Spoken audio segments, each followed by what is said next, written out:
Morning, welcome back to the channel. I've just dropped them injectors off Extract Engineering here for them to check.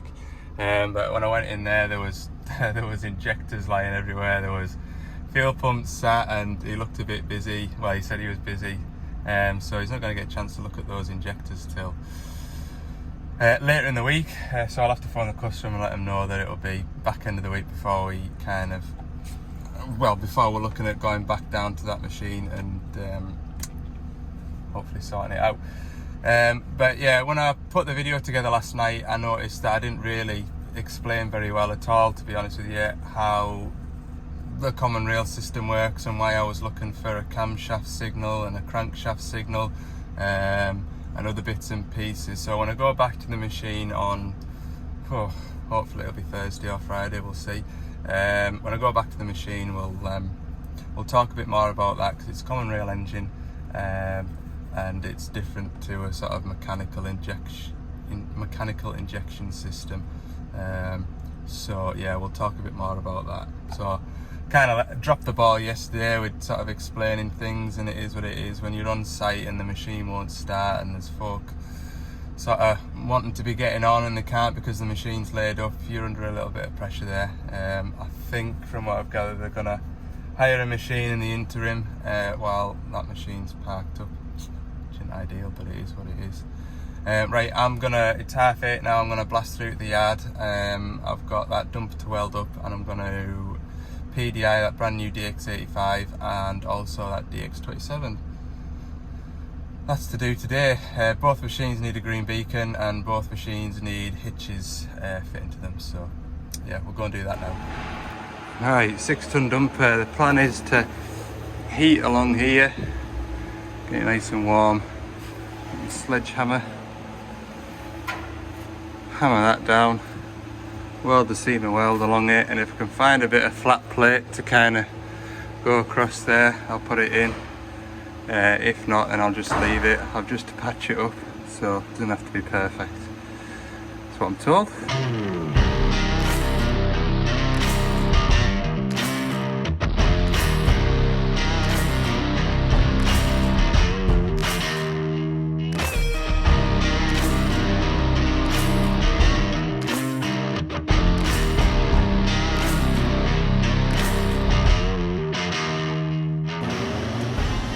Yeah, I've got it battered down now. I'll prep the surface, I'll clean it all up, and run a beader weld right the way along there, down that little cut there, and along there. Don't think I've got any plate that I can cover it up with, but I'll maybe make a couple of passes of weld and just build it up. So I'll clean it up now, and hopefully I can try and stick it back together.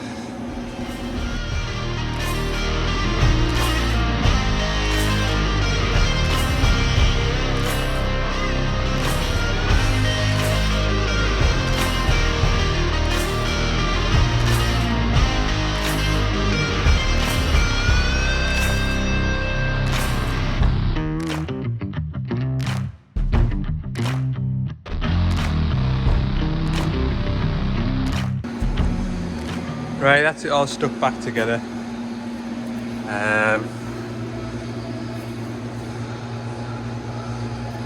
It's not pretty, but it'll do the job.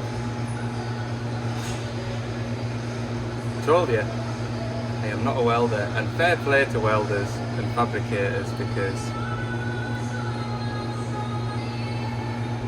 it's stuck together. That's the main thing. I mean, you can't see it when you sit on the seat, and you're only going to see it when you tip a load out. I honestly think it would have been quicker just cutting the bad bit out, putting a fresh bit in, but I'd have made a real bad job of welding that in too, so.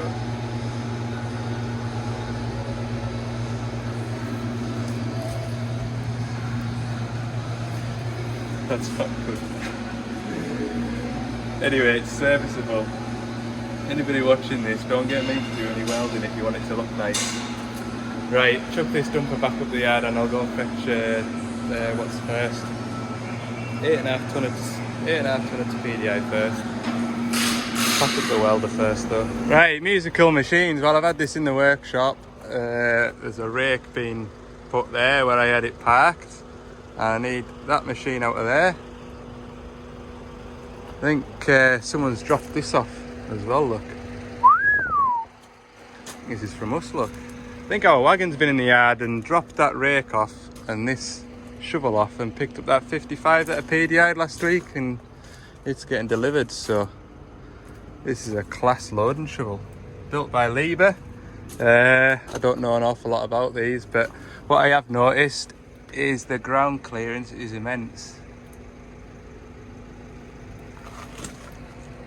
Pretty cool, like it is. I think this is more for your, I would imagine it'll handle stone and stuff, but oh, look at that. It's got lights in the front of it, but there's a perspex glass over the front of it, look. Keep it safe. Huh. Yeah, this is more for your buck raking work, obviously with the ag tyres on it and the ground clearance. But it's a handy thing to use on the pit, like. Have a walk around it, I've never seen one of these up in the flesh. Is this open? I think so. What have we got in here? Is it a John Deere engine in this? Hellfire. Hydraulic pumps there, look. Must be hydrostatic drive, I would imagine. Nice. Anyway, like I was saying, I want that digger out and I've got 2 dumpers to move, so I'm gonna shuffle some machinery about, hopefully. So I've just got this 27 to do today because the 8.5 tonner, there's a mandatory campaign that needs carried out on it. So the bits aren't in for that. So that's getting pushed to one side for the time being until the bits are in. There's no point rushing about getting that PDI'd. So it's a good thing because welding up that dumper took a little bit longer than I expected.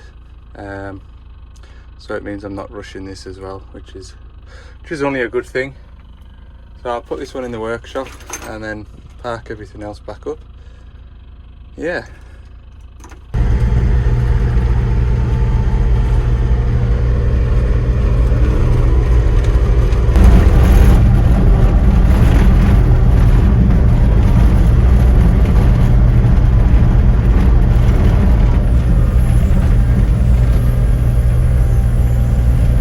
Yeah, I'm getting my steps in today. Right, I'll put all these back and then I need to grab the hitch, the pipes. There are pipes for this one. In fact, we'll go and have a look for them now. So that's the hitch for the 8 tonner, bucket for the 8 tonner. Presume they're the pipes for the 8 tonner.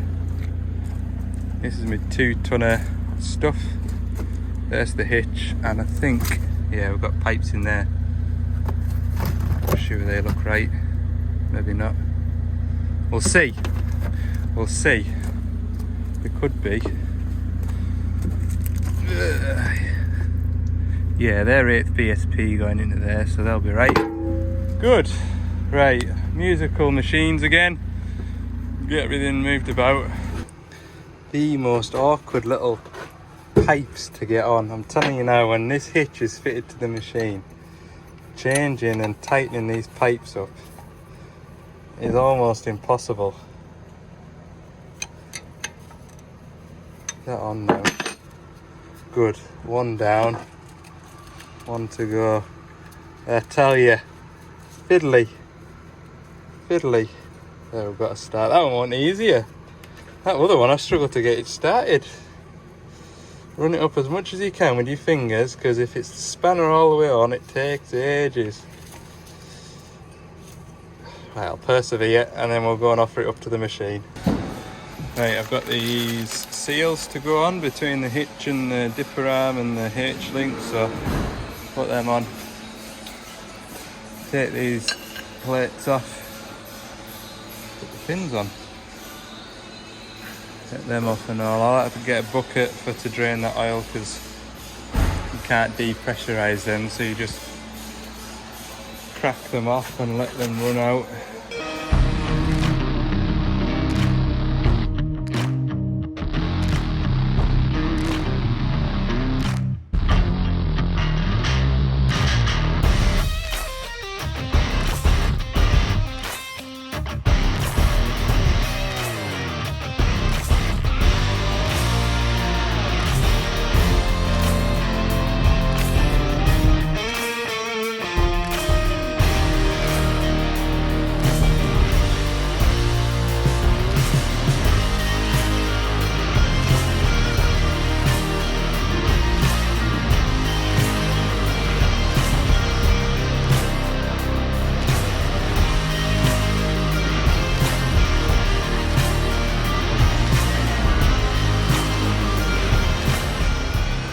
That's it, new pipes on, nice and sort of neat.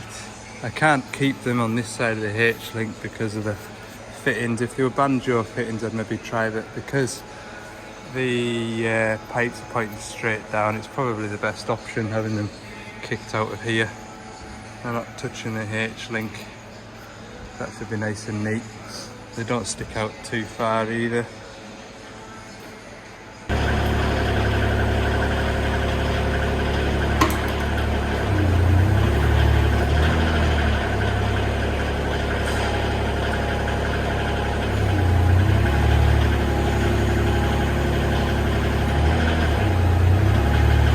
Well, as you've seen there, the hitch didn't work, so just wondering whether these ferrules have been crimped too tight. Chances are it'll be the fitting down there.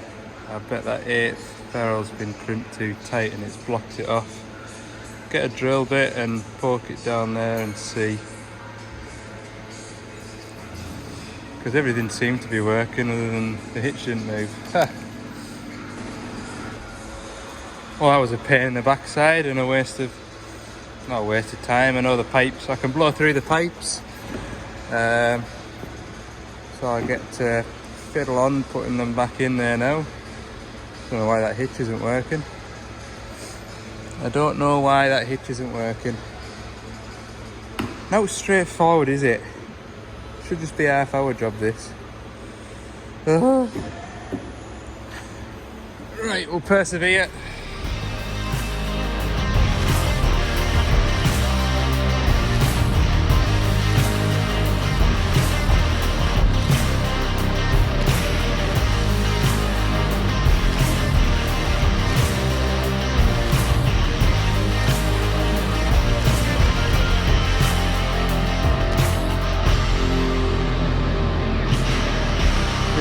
Still not working. Still not working.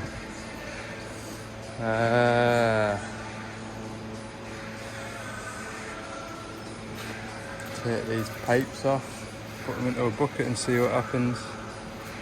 I think. So what have I done?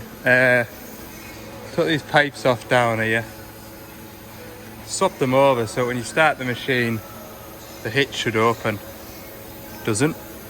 So I thought, have I got a blank, like a blocked pipe? So I've kept the pipes off, blown an air line through both these lines here, as you can see by the mist of oil. I've got air going through both of these. So I thought, have these pipes been welded shut, the steel ones? So I've taken both of these off and got oil through them. Ha! I think I've got a dodgy hitch. Marvellous. Tell the salesman that good news. Oh, now it's straight. Nothing's straightforward for me at the minute. Thought I'll have a day in the workshop. What could possibly go wrong? Oh Lord. Right, I'll continue on. I'll put all pipes back on. And at least I'll get a green beacon fitted and greased and lock valves bled up. Has to be a dodgy hitch, like. Has to be. I've got oil there.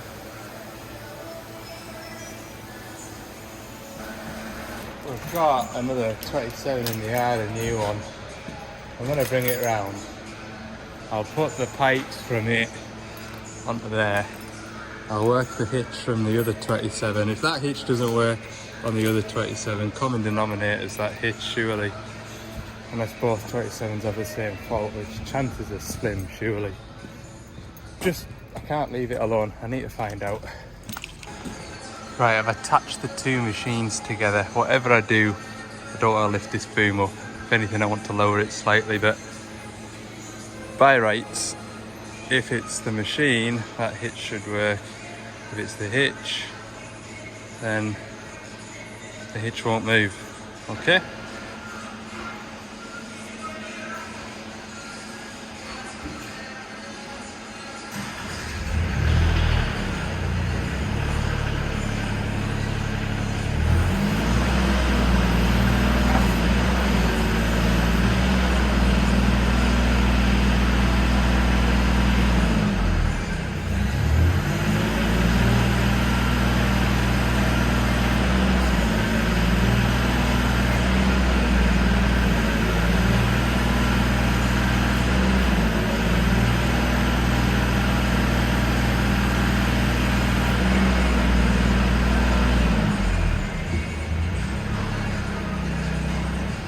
Yeah, that's conclusive evidence that hitch doesn't move.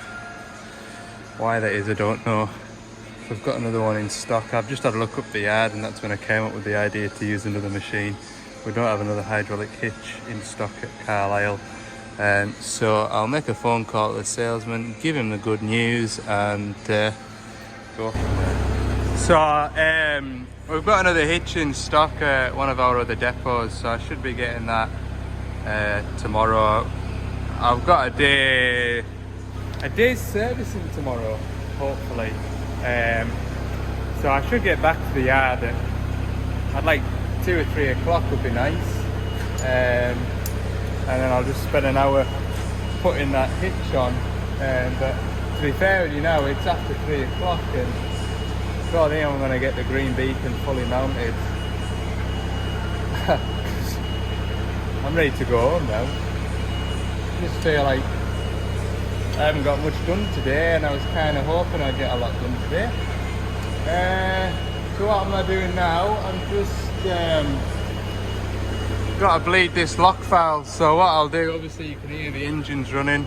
I'll crack that pipe off and just draw the dipper arm in and it'll probably squirt and fart until it runs oil. And that should make the reaction of the dipper arm a lot better.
That one wasn't too bad.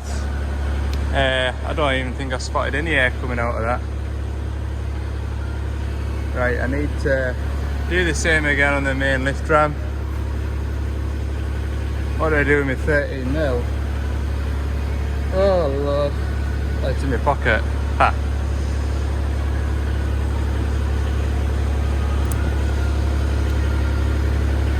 This video's gonna take some editing. Right, it's 4:20 now. Oh, I've had loads of phone calls basically and getting stuff organised, so I've not got much further on with this, but ideally in an ideal world, I'd like to get this green beacon in, and then when the hitch comes, it's just a case of greasing it up and then I can check the hydraulic oil level, and that's pretty much it done. So I'd like to get as much done as I can today. So first, for the green beacon, I need to pull all this area out, unfortunately. So yeah, this one doesn't come apart just as easy as that 55 from memory. If you remember, I did one of these on site because I forgot to plumb one in, didn't I?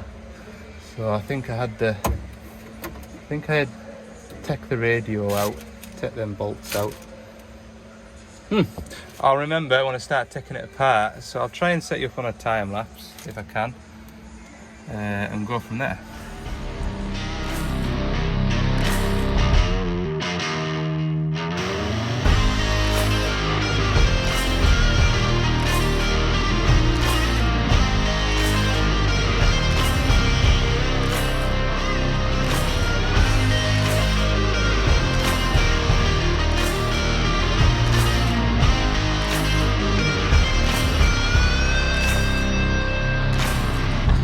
Yeah, these ones definitely don't come apart as easy, and it leaves all these clips behind in the sockets. Look, you see all the clips are missing, so I've got them to fish out. But right, I can run my wire in from the outside down here, and then I'll get a 12 volt feed off that charging point.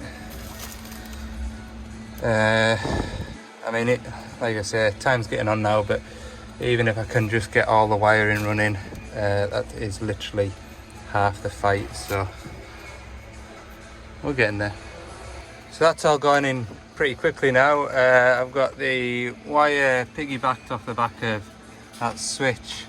That red wire then runs through, this red wire here runs through to where I'm going to put a plug on for the seatbelt switch. And once the switch is closed, it'll send power back through this black wire onto this red wire, which goes up the cab. And obviously I've got the earth off the back of that power socket, and that earth will run up the back of the cab and out to earth a green beacon. So I just need to get me shrink wrap, tidy all this up so it's nice and neat. Cable tie it all in nice and neat too, get some conduit and yeah, all that good stuff. So we're getting there. That's the worst bit done. Once I get it cable tied in, I can put that panel back on, put the cab back together, and yeah, we're winning. Wednesday morning, I'm just come to have a look at this little 800 Mechalak roller. Two problems with it. First problem, when you go full lock, this is hitting this console here. You can see it's chewed up that rubber. Not sure how I can sort that. Another thing I can think, you see this plate's got a bit of a bow in it. Just wonder whether this should be a bit more that way, but if I shut this lid, it probably could come this way about 10 mil, possibly. Yeah, because when I open that bonnet, it doesn't hit. So just wonder whether there's a problem with this. In fact, that's got a spacer in to kick it. See, there's a spacer there to kick it out the way. That's on a slotted hole. And then the other problem is down in here, if I get my torch, I've got a slight fuel leak. And that banjo fitting down there, if I zoom in now. Focus. Fuel leak on that banjo bolt down there. Might be fun to get to. It's been about 20 minutes since I last spoke to you on this. A couple of phone calls. I've had a phone call back from Extract Engineering, and believe it or not, 3 out of those 4 injectors that I took in yesterday were seized shut. He's opened one of them up and there was like, well, he just described it as contamination. The fourth injector that he tested, he did manage to get firing, but the injector was miles out of spec, he was saying. So that job's looking like a full tank strip clean, fuel flush, the works. So no, I'm pleased with my diagnosis, and it's confirmed my suspicions. And like I say, the fact that it petered out rather than stopped dead, to me suggested a mechanical fault as opposed to an electrical or ECU failure. So yeah, I'm quite pleased to hear that, to be honest with you. I am. Right, on with this job. I'm not sure how to proceed with this. It's that pipe down there at the bottom. When I take that pipe off, it's going to drain this tank. Taking this tank out doesn't look too handy either. But really I want to check the seal down there, make sure it's okay.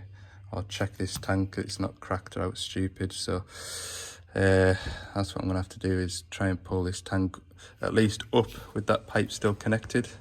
So yeah, it's going to be a bit of a mission, this, I think. Right, a bit of a mission, but I've got the tank out-ish. I'm just wondering whether or not I should just go ahead and drain it into a clean drum. I'm more inclined to think it's this banjo bolt leaking, but yeah. Oh, hell, don't drop it. Right. I mean, if I can lay it flat, I won't lose any fuel, will I? Hopefully not. Right, looking at this tank, this brass fitting's got a nick in it. See there? So I'll get a new tank for it. Job will be right then, won't it? I did have a bit of an accident, but I've mopped it up the best I can. This plate here, it's got a kink in it, as you can see. And I just think that's from when it's been lifted or rov on with. So I'll get a new plate for this.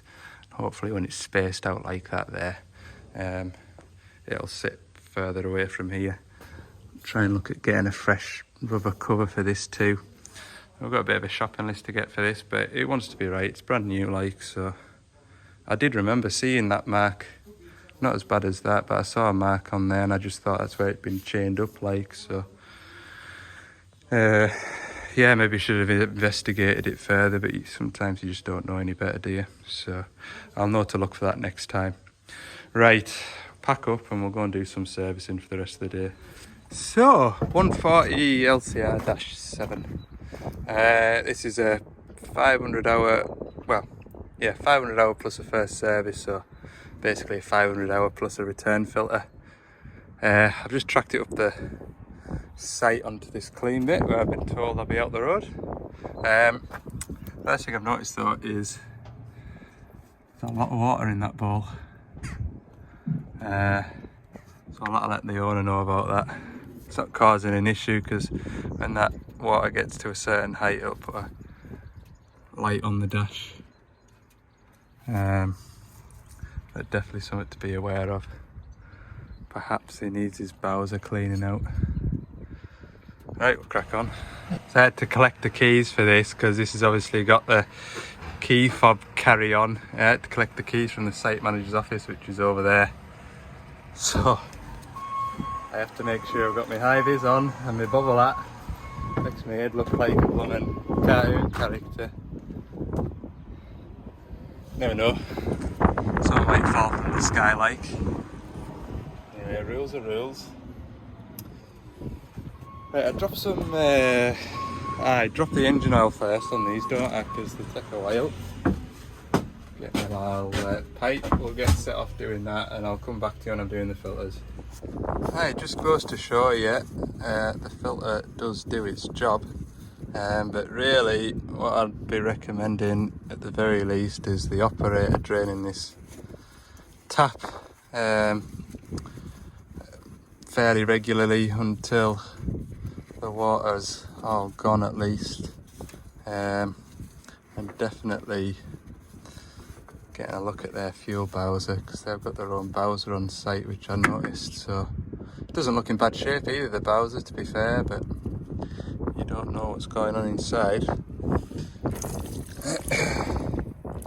So that's something I noticed with that 85, like, obviously we saw the first filter from the tank, and it was manky, but in that glass bowl there was no evidence of any moisture. But like I say, it's all starting to paint a picture now. If they had it serviced sort of 2 or 3 weeks prior to my visit, then chances are there was a reason that prompted the service, I would have said. Get his car. So yeah, what was I saying? You've almost got to be a bit of a detective when you're looking into faults like this. And I've been reading through the comments on the last video. You lot have been tremendous with offering up suggestions and as to what it could be. And I was probably on the same. I was probably, other than the fact that that machine sort of petered out, I was on the sort of fence as to whether it was injectors or ECU, and the only thing that was swaying me towards the injectors was the fact that it petered out rather than stopped dead. But no, if they've serviced it 2 or 3 weeks ago, you don't know what's prompted that service, whether it was getting serviced anyway or whether it sort of cut out because of, you know, bad fuel or something, and they thought, oh well, it's due a service, we'll service it anyway, sort of thing. So yeah, you've got to be a bit of a detective sometimes. Anyway, we'll certainly relay this information onto the owner, and I'm sure we'll get this sorted out with a bit of water in the fuel. So get a fresh filter on it. There used to be a tap on these where you could run the bottom of the fuel tank off, because obviously the water, if it's packed up over a weekend, the water will set to the bottom of the tank. And there's a tap on them, and you could run the water off the tank. Not that anybody ever did, like. Not that anybody ever bothered, but it was there. It's probably why it's not there anymore. No one ever used it.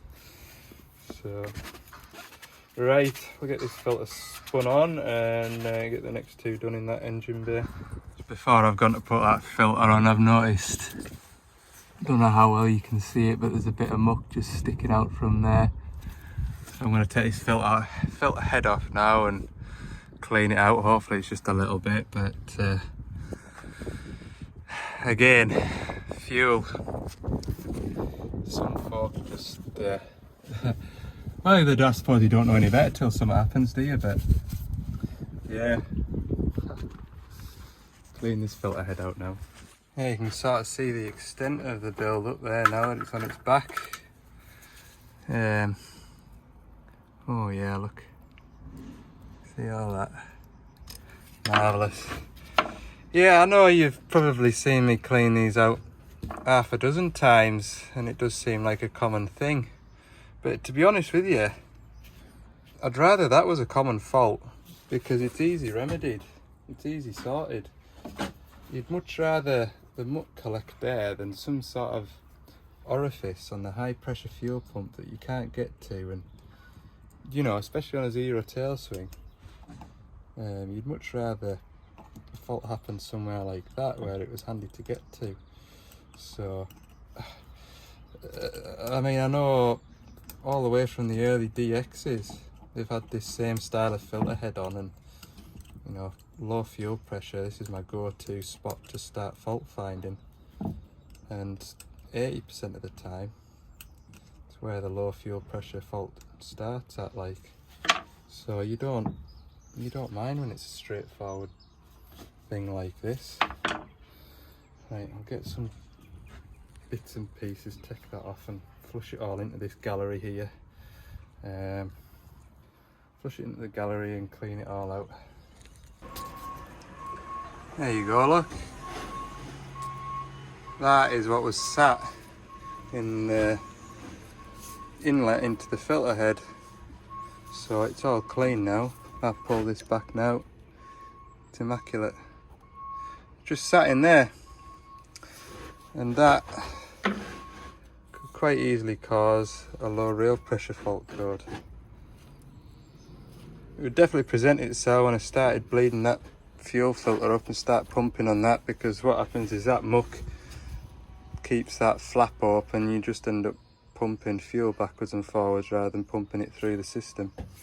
So I'd have probably had a hard time bleeding this up, although it has got an electric lift pump on it. It probably would have eventually drawn the fuel through, but yeah, it's a bit of great. There's some sort of like PTFE tapey sort of stuff on there. Yuck. Right. Put my filter back on. I might as well fit it on here while it's in the vise. Right, now to report. So far I've finished all the filters in there, just in the pilot filter. Just got the return filter to do. Put engine oil in it, put gear oil in it. Jobs are good. And the only thing I'm concerned about for the rest of the day is where I'm going to put the rest of my waste filters. I've still got a return filter to put in there. That filter bin's full. The filter bin up at the yard, the filter bins, multiple bins, are all chock full. So I've been carrying around my waste filters for the last couple of weeks and starting to get a bit overcrowded. So I think when I get back to the yard this afternoon, I'll cut some 20 litre drums up and start filling them up, because